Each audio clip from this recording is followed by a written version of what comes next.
April May महिन्यात झालेल्या अवकाळी पावसानं अमरावती विभागात 30,325.10 हेक्टरवर नुकसान झालं होतं। शासनातर्फे अमरावती विभागासाठी 68 कोटींचा निधी मंजूर करण्यात आला। शासनाच्या निर्णयानं विभागातील 28,751 शेतकऱ्यांना दिलासा मिळणार आहे।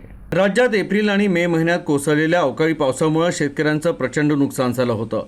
त्यावर राज्य शासनानं 45,000वर शेतकऱ्यांच्या मदतीसाठी 84.23 कोटी रुपयांच्या निधीला मंजुरी दिली।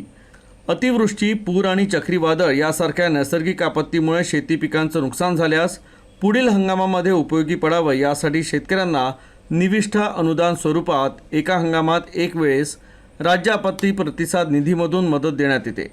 एप्रिल आणि मे महिन्यात राज्यात विविध जिल्ह्यात अवकाळी पाऊस पडला होता। या अवकाळी पावसामुळे शेतकऱ्यांचं मोठ्या प्रमाणात नुकसान झालं होतं। भाजीपाला, फळबागा उद्ध्वस्त झाल्या होत्या।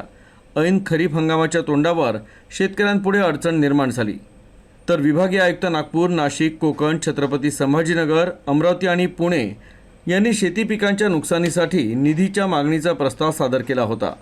मदत देण्यासाठी शासन निर्णयान्वये निश्चित केलेल्या दरानुसार निधी वितरित करण्यास शासनानं मंजुरी दिली।